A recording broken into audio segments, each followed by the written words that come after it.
Hello and welcome back to Prehistoric Companions. I'm Dylan and we got some really exciting things happening up in here. Last week I posted a video of new companions that I recently acquired from the Reptarium from Brian Barczyk, his personal breeder royal pythons. I've had these guys for about 2 months now. They've already had 2 meals, they've already both shed, they've gotten pretty well adjusted, and they're breeding. So these are all really good signs when an animal's needs, environmental needs, are being met. So these animals, apparently, they're eating and they're breeding. So environmentally, the humidity, the temperatures, making sure their overall environment's clean, not always messing with them, they feel comfortable, they feel secure, always spot cleaning the tubs and providing fresh water weekly, and providing essentially the things that they need to feel comfortable and thrive. When you do all those things, then you're going to have a pretty happy companion. So you guys probably see me wearing different shirts throughout the video because I tend to film throughout the week. So we'll see little snippets starting the whole breeding process,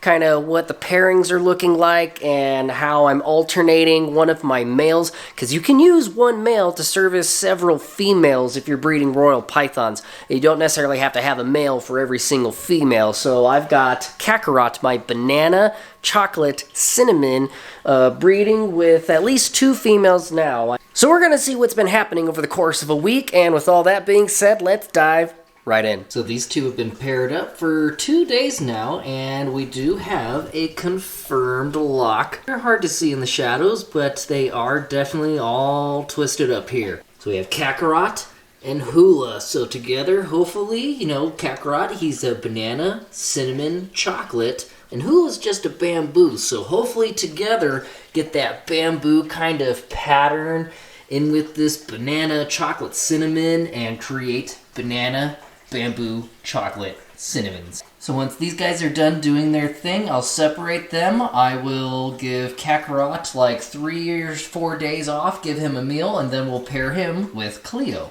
I have Caviar in here with Hydra, but he doesn't seem to be showing interest. I feel like she has been positioning herself, she's been exploring him and like making herself, I feel like she's been making herself available to him, and he's just like, yeah, not interested.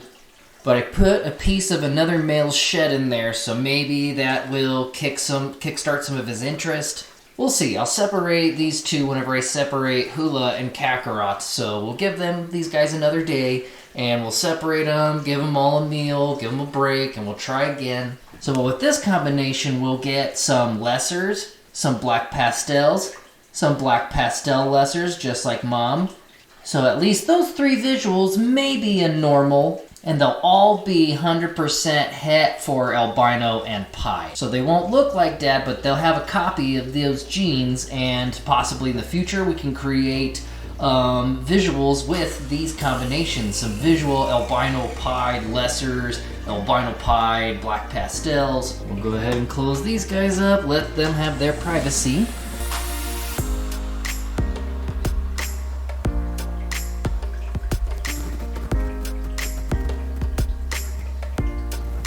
Someone in the comments recently asked about a wet specimen that I've had now for about 2 years.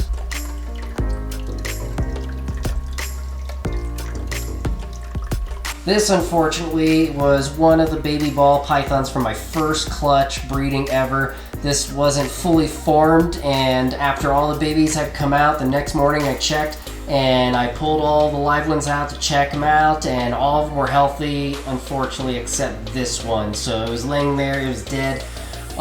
So I figured, sad as it was, I, didn't want to dispose of it any other way.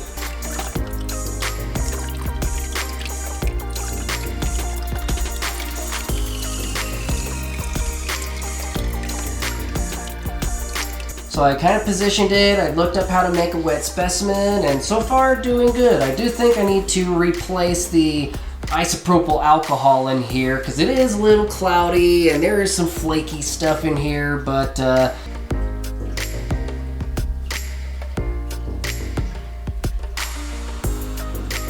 no, it's really well preserved. It looks nice in there, but man, this sucks. It was a citrus pastel, and this would have been a beautiful baby.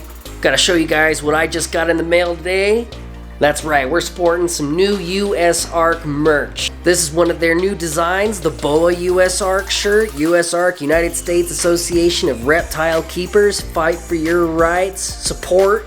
I have the green one with the Aldabra tortoise, I think is what it is, so I'm so stoked to have this one now. I can't wait to start sporting this whenever I do my birthday parties or zoo programs or after school programs, so gotta spread the word. Okay, so Hula and Kakarot was a confirmed lock. I went out of town for a couple days, came back. I tried to feed Kakarot, but he's still not hungry, so I guess he's just interested in the ladies now. So I went ahead and threw him in with Cleo. Oh. And we have a lock here. Take a look-sees here. So we got Kakarot, Banana, Chocolate, Cinnamon, locked with Cleo, my citrus pastel. Cleo is definitely a big ball python. I forget, a couple videos ago I posted a video called Weighing in My Royals, and I forget how much. She was definitely in the 3,000s. She's big, and it looks like these two are already taking an interest to each other. Cleo's been up front doing bowl wrapping, and now it's my understanding that when your females do the bowl wrapping, they're trying to lower their body temperature, and that is a sign of potential follicle development. I don't have an ultrasound machine. But Cleo, the last time I bred her was 2 years ago. I still have 4 of her babies. Those were just normals and citrus pastels, 100% het pied. So now with this combination, banana, chocolate, cinnamon, plus the citrus pastel, similar to the combination with Hula, I have a 1 in 16% chance of producing the foraging combo. Nonetheless, if I don't hit that, at least I'll have a really beautiful clutch of babies, and all of them will be different and unique from one another. All right, buddy, you go get her.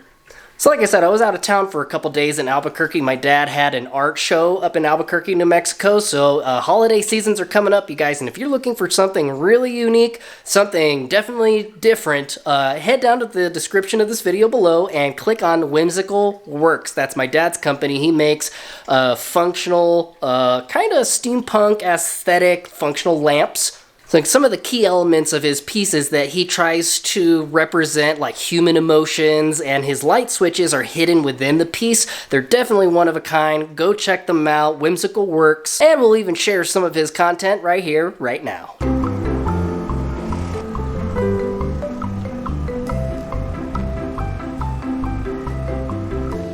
Whimsical-Werks.